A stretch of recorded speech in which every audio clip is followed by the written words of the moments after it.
Of the Skype section, which is when we give you the chance to talk to us and join our discussion on some of the big stories happening in Nigeria and across Africa.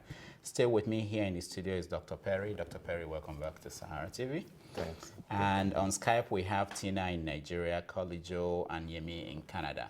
Also joining us is Brigadier General Mohammed Adeka, who is in England, I believe. So this segment, we are going to talk about the media chats, right? I want to get the viewpoint of our viewers on what the president said during that media chat. But first of all, let me go to General Adeka. General, welcome to Sahara TV. Thank you. So we spoke to the spokesman for the military, and he told us several things about what they're doing to contain Boko Haram, especially what is happening today where they were attacking Gombe. Now, you are of the opinion that Boko Haram was created by the Nigerians. What do you mean by that? Yeah, before that, can I just chip in something briefly in respect of the insinuations that elections were postponed because the services chief say they could not provide security? Okay, go ahead. Thank you very much. Gentlemen and ladies and the Sahara reporters and viewers, the military all over the world, Nigerian Armed Forces inclusive, is not a haphazard organization. There are definite channels of communication.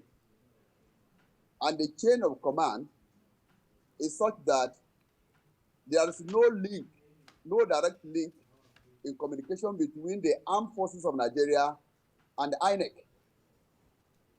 The channel must pass through the CNC, or the commander-in-chief, who is the president, or through the Minister of Defense, who will also be acting on behalf of the president. Therefore, it is not possible for the military to inform the INEC that they cannot guarantee security for a conventional program that is not an emergency, such as election. Now, constitutionally, it is only the president that can deploy the military. Election monitoring is not a constitutional responsibility of the military, but that of the police. But based on the provision that if the need arises, the military can be deployed in aid of civil authority for internal security. Okay, General, let me stop you there. Let me ask you, because the president said in that media chat that he was not consulted and he didn't want to be consulted. So what if he didn't care about being consulted and he said, you guys go and deal with it? Yes. The issue is the president simply told Nigerians lie. The services chief cannot talk directly to the INEC without getting directly from the president, since he is the only one empowered to deploy them. It means the president directed the services chief to tell the INEC that they will not be able to guarantee security. And the implication of this is that if such a lie is given by the president publicly on such a serious matter as national security relating to the election, then an offense has been committed. Just like President Falana said, he said call it a coup. But what is important here is that we should know that Nigerians do not need a prophet as their president, but they have a right to have a president that is sincere, so that Nigerians will know what the president can do and what he cannot do. So okay. The president has simply told Nigerians lie, and we decided to postpone the election and does not want to accept the responsibility, which is not a good quality of leadership. All right, thank you, General. Let's get other people involved in our discussion again, okay? Stand by, because I'm going to come back to you. Tina, did you watch the media chat, and what came out? What came out there for you? What was the thing you took away from that conversation? I didn't watch the media chat from the beginning. I watched towards the last 30 minutes, but one particular part of the discussion that really got me thinking was the president trying to clear the path. This sentence he made during the last chat of where stealing is not corruption. So he had to take his time to explain the meaning of what he was trying to say, trying to differentiate a thief from a corrupt person, trying to say, oh, in my village, if you say somebody is corrupt, nobody will know. But if you say the person is a thief, everybody will be interested. So call a thief, call Ole, Ole, you know. So it was just like the president has seen that every statement he makes is something that the people will sect. It's something that people say, oh, it's the way the president perceive or see things happening in the society. So that was one part. And also the fact that he made mention of, the social media, the internet, calling them garbage news, things come out from there are not true, meaning that he knows there's a check. There are people watching everything he does. Even if the conventional media may not bring out the story the way it is meant to be, the social media will be there, even though there may be some truths that, might not be complete, but there's pressure. There are people watching. There are people ensuring there's a check in the system. That was one part I took out. Ole is Ole. Tina, let me ask, because I want to know whether what I got was different, especially on that point. He also said that if you're a thief, people will lynch you, essentially. And Yes. at the point, I was worried that he was endorsing lynching of thieves. And he also said that people don't want to associate with thieves. So I'm Yes. wondering, he associates with people like Alamese and people like Stella Doan. Are they not thieves in essence? Or is he separating what they did? Is he actually calling what they did corruption instead of Yes. theft? You know, Exactly, correct. for for people like Alamesia and others, the fact that he has gone further to give them presidential pardon, the fact that until a person is proven guilty. For example, look at the case of Ibori here in Nigeria. Everything was okay. The courts were not able to find anything, and he went down there and he was jailed. So he might look at it that for my own definition, there's two different things between stealing. Fela said something about stealing with biro and when somebody just steal. So there are two kinds of thieves. Somebody can go to the market and steal 100 naira. The person is lynched. Is the kind of thief that they can see. Some thieves are very physical, but there's this kind of thief where 20 million go missing. 20 million, millions, thousands of naira go missing, and we just talk about it and it's gone. But the thief that can be seen, the thief that they can catch, is the thief that society puts more, interest in. But I believe we should look beyond the thief that we can catch. We should look at the thieves that we put money in their cap and tell us they are not the one. We should look at thieves that can change 20,000 to 200 million. Those are thieves. Those are thieves. And it's no matter how we try to use semantics, because when he was trying to explain that, he was just going on and on. And for me, I was just like, please, next question. Because he was trying to clear a corrupt person, anyhow you see it, the person is a thief. I don't want to know the English he was trying to explain. There's something wrong. We should go beyond. Look at the Alu 4. Look at those 4 guys. They were lynched immediately. But there are people that have stolen more than that have not been lynched. I'm not saying anybody should be lynched, but in a society or in a place where we have confirmed somebody to be corrupt, money is missing, something should be done. There should be justice, because those money can change lives, can feed family, can send people to school, can prevent women from dying because they cannot afford CS. That those money can build up a new city, can give us light, and we just look at it as if there's nothing wrong. There's something wrong. All right. All right, Tina, thank you so much.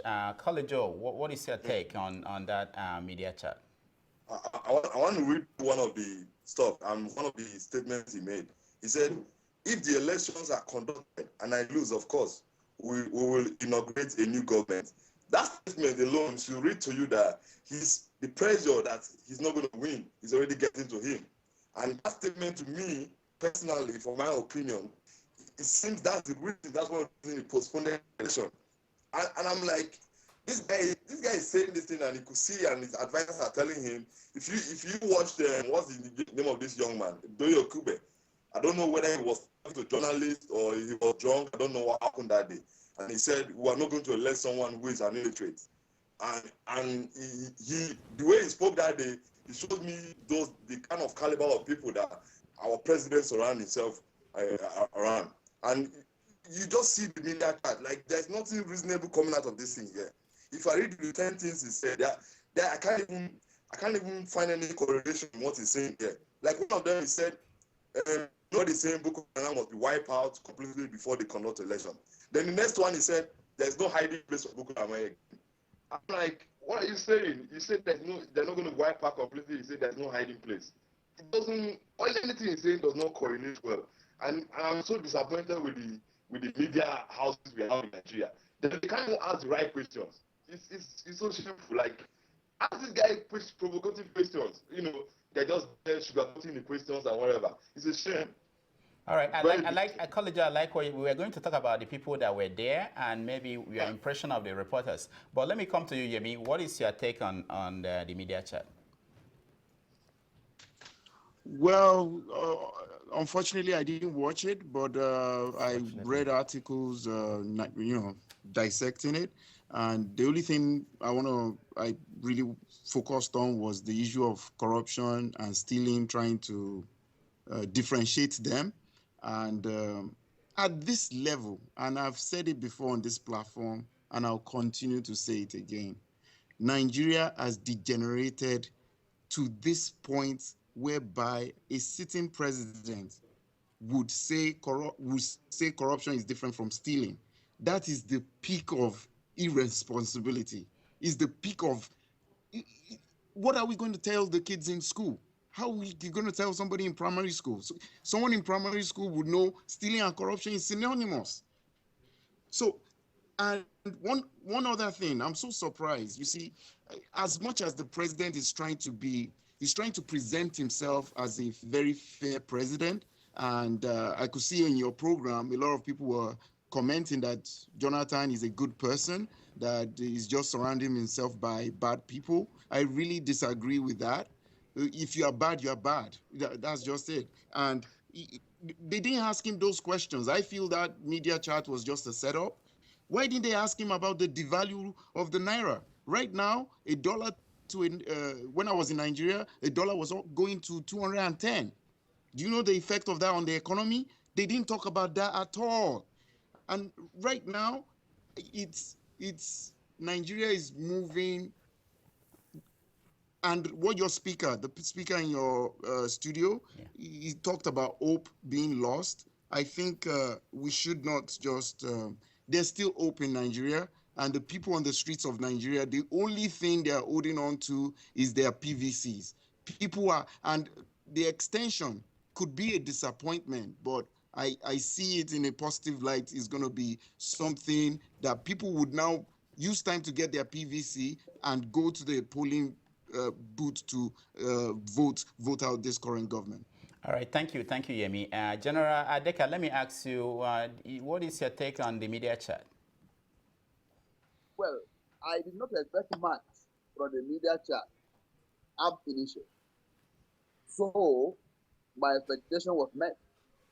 I saw it as something to arrange as part of those things to find one defense in one way or the other that will try to convince or confuse people that there were genuine grounds to postpone the election.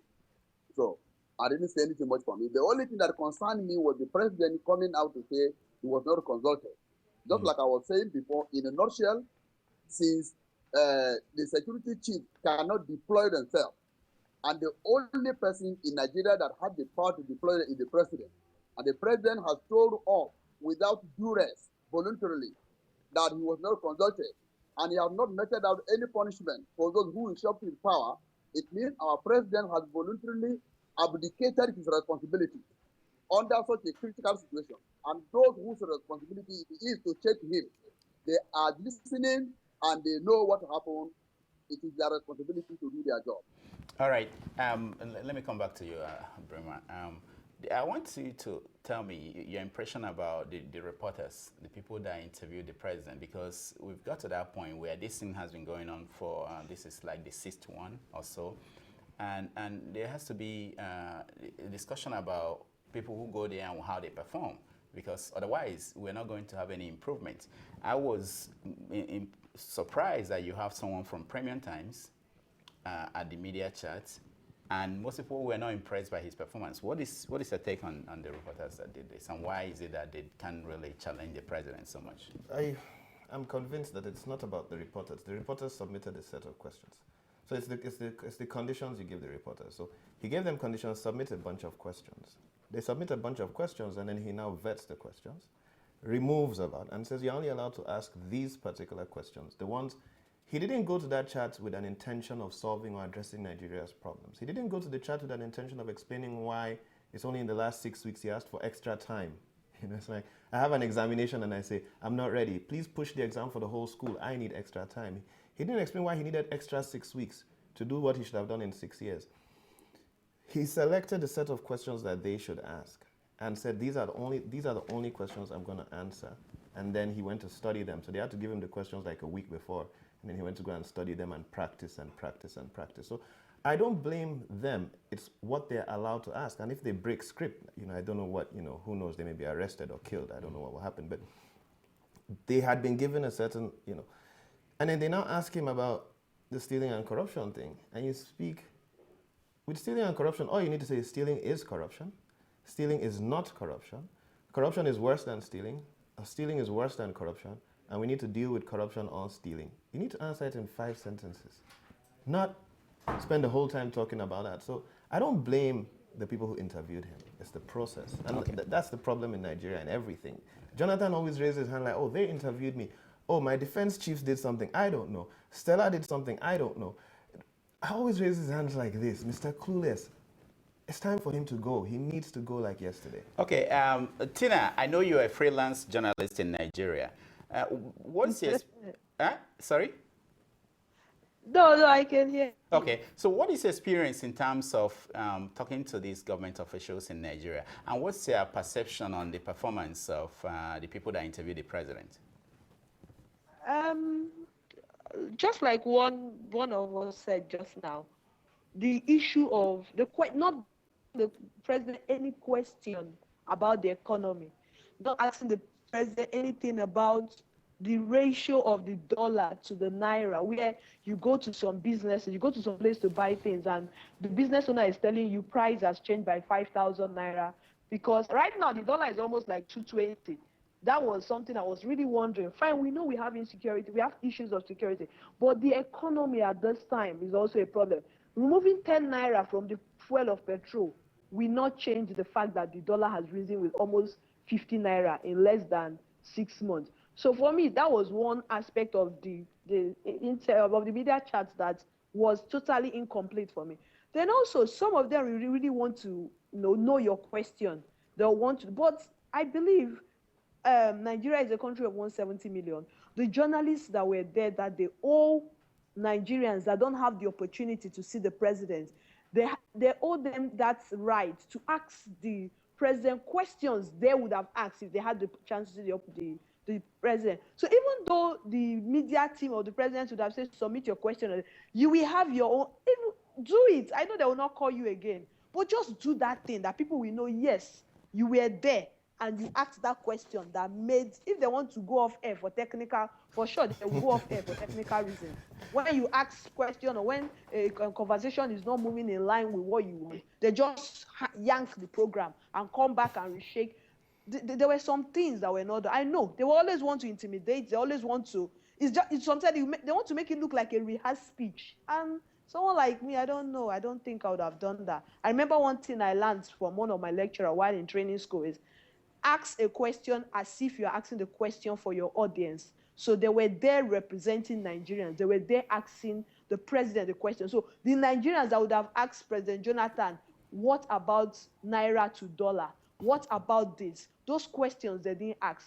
Those are the questions that people are crying back home and said, was that really a media chat? Was it complete? It was not really complete for me. All right, thank you so much.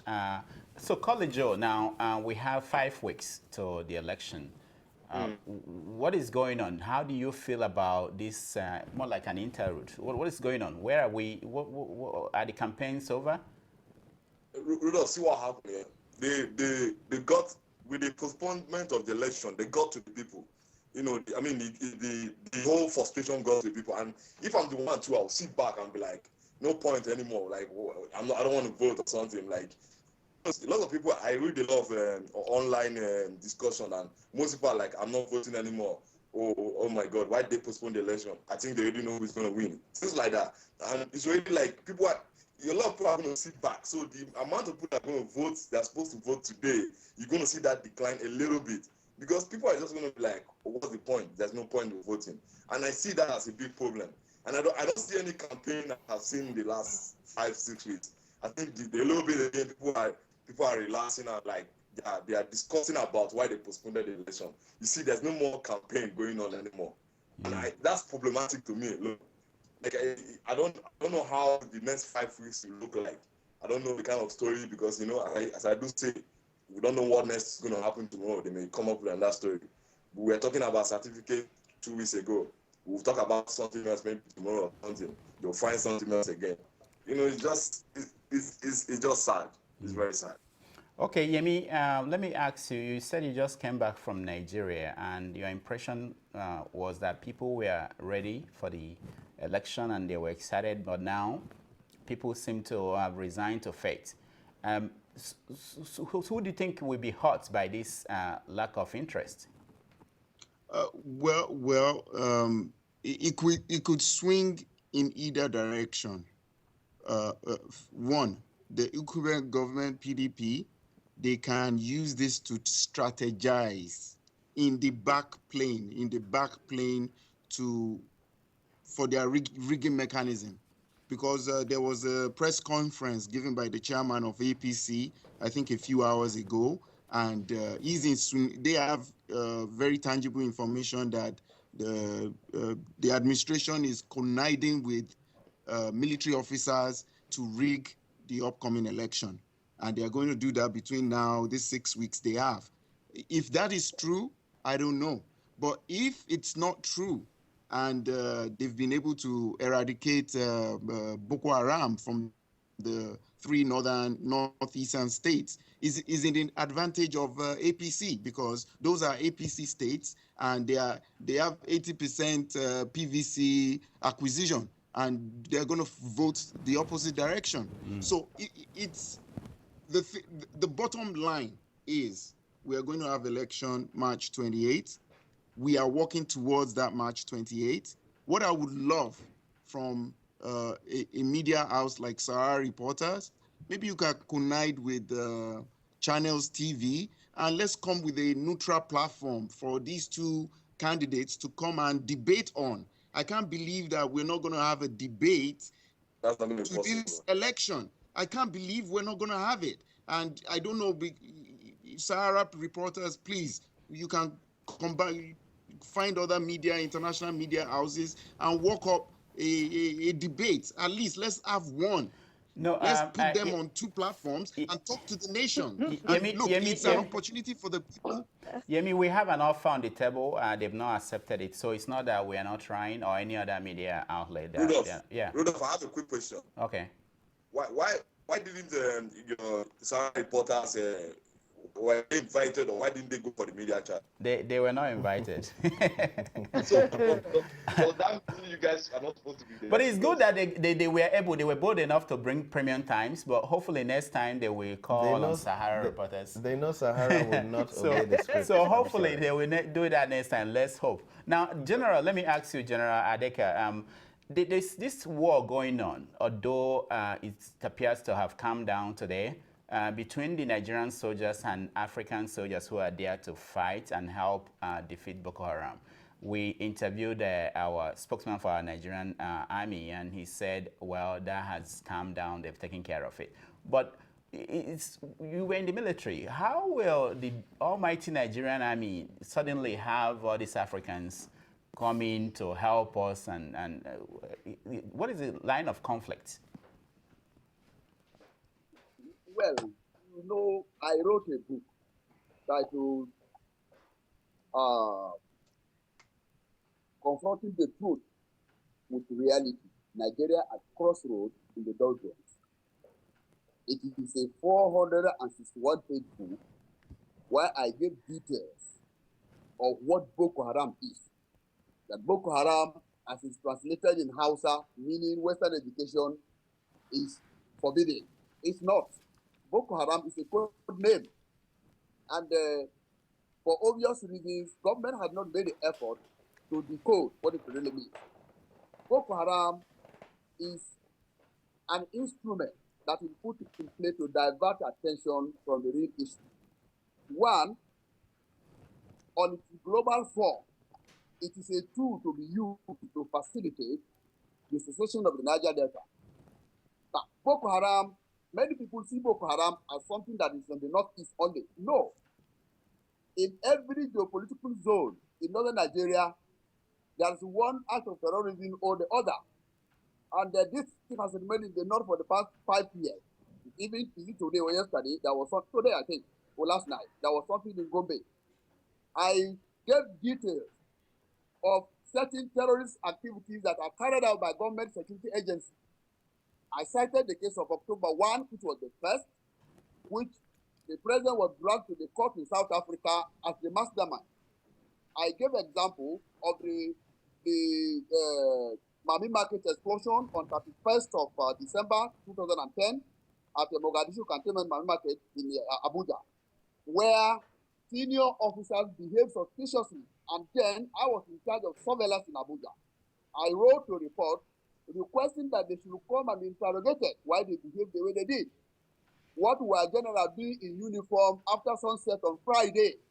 I saw them at the mastermind that facilitated that bombing. But I was censored. My report was censored, and I was removed. General, hold on. Who censored you? The director of military intelligence. I was like number 2 man to the director of military intelligence then, Major General S.Y. Audu. So the report was censored and it was forwarded. But now that they believe I knew what they didn't want people to know, they immediately removed me from all intelligence and security duties. Then the bombing of Jaji Cantonment, Jaji Military Cantonment, took 55 days of military preparation. I have details in that book there. And so, at the end of the day, the Chief of Army Staff organized it in such a way that by the date of the bombing, all the responsibility for command, both for one division headquarters in Kaduna, and the troops on IS duty, internal security duty, were all commanded by Igbo officers. The one div was under the command of Brigadier General Ude, that time, he's the Major General now, and the troops that were responsible for security of that area were changed to the command of Lieutenant Colonel B.U. Okoro. So these are not innocent coincidences. All right, okay? All right, General. I know we had a almost 29-minute interview with you, and we will be playing it, and your viewpoint will be heard by Nigerians. But we are really out of time, and I want to go around and ask our guests what is keeping them up at night. Tina, what's keeping you up at night? Up at night? Yes. I'm researching. I'm online reading, researching. That's what I do. Or walking. I'm walking. Yeah, you are not worried. What I mean is, when you think about Nigeria, what is keeping you up? What is keeping you worried? Yeah. What's keeping me up is the fact that, whenever I think of traveling to the north, I'm scared. I love to travel. I love it so much. I can wake up anytime and someone said, let's travel. I can do it with so much speed. But, when I think of anything after Abuja, I get scared. In 2011, I was opportune to travel from Kenya to South Africa by road across 6 African countries. And we move on so sweetly, so safely. Nothing happened. I wish we can have that kind of thing where people can travel from Nigeria, you travel through Borno to Chad, to Mali, and you move up and you are not scared. I just pray there will be a time we can move safely without being scared. You can move to Yobe, you can move to Maiduguri. That's what just keep me up. All right, thank you so much. Yemi, what's keeping you up at night? Don't tell me that nothing is keeping you up. Well, Rudolph, this election is what's keeping me up. This election been postponed from February, Valentine election postponed to March 28th, and I just hope it doesn't turn into something bloody. I hope people would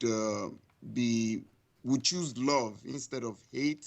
And there's so much we against them, they against us. It's either Jonathan or Buhari. Everybody's abusing each other on Facebook, Twitter. Everybody's abusing each other. It doesn't have to come to this. Everybody's just passionate about good governance, and I just pray, it works out fine and we come out stronger out of this. All right, thank you. College Joe, what's keeping you up at night? What's keeping the lackadaisical attitude, the intellectual sluggishness of my people, of not doing their research and just believing hearsay. That alone is keeping me up at night, and also the fear of a coup. And I foresee or see something like that. I'm not a prophet, I'm not TV Joshua, but I see something like that. So that alone is scaring me. All right, thank you. Yeah. Thank you. Brigadier General Adeka, what's keeping you up at night? Yes, please, just get this timeline and see what is up at night. On the 20th of February 2014, the former CBN governor was suspended. On that same 20th, Boko Haram attacked Bama, killing 47 people. On the 23rd, Boko Haram attacked Konduga, local government, killing many people. On the 24th, Borno State Governor's convoy was attacked. On the 26th, Boko Haram attacked Federal Government College, Buniyadi, killing 29 students.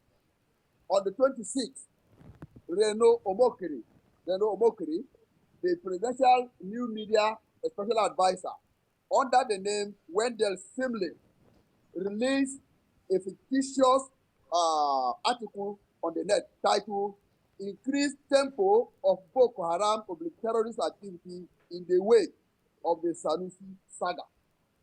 Now, it proves that the Boko Haram is a false flag operation. In other words, it is a remote controlled enemy. Apparently, the presidency arranged for Boko Haram to step up its attacks so that they will blame the former CBN governor. Unfortunately, media activists traced that same report to the using digital signature. They traced it back to the presidency, to the computer of Reno Omokri. This is digital proof. And in this modern age, this episode alone proves that the presidency is behind Boko Haram.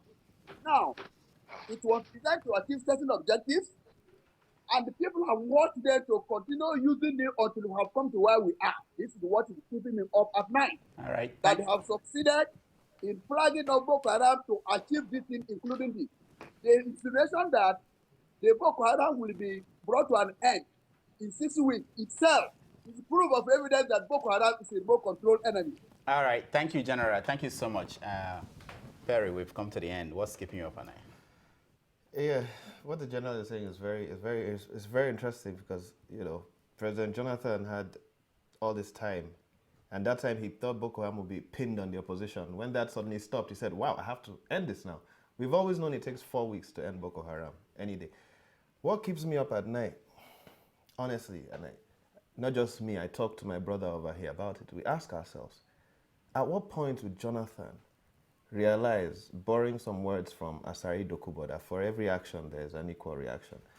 At what point would he come to terms? That's Isaac Newton. Dokubo has kind of seized it. He has his own version. That for every force there's this equal proportionate force. We are really worried about it because that's the problem for Nigeria, to me, is when would Jonathan realize that for all the crimes, insensitivity, corruption, and murders he has supervised, that he cannot escape it. He's going to spend the rest of his life in jail. When would he come to terms with that and let us go? That's what we keep asking ourselves. How far would he go? before he comes to terms with the fact that for those his crimes, he must spend the rest of his life in jail. That's what we are wondering when he'll come to those. All right, that's interesting. I want to thank Karen for joining us from Washington, D.C. Tina, thank you so much for joining Sahara TV. No problem. Thank you too. Colleague Joe, thank you so much for joining us. Thank you, Rudolph. Rudolph, I wanted to say, will you say Jonathan should go to jail after he's no more president? What crime did he commit? We'll ask Perry off record to explain that to us. Yemi, thank you so much for joining us. Thank you. You see my APC banner on my hands? Oh, wow. That's interesting. All right, thank you. General Adeka, thank you so much for joining us. Thank you very much. All right. So when we come back, we are going to bring you our interview with Senator Zena. So stay tuned.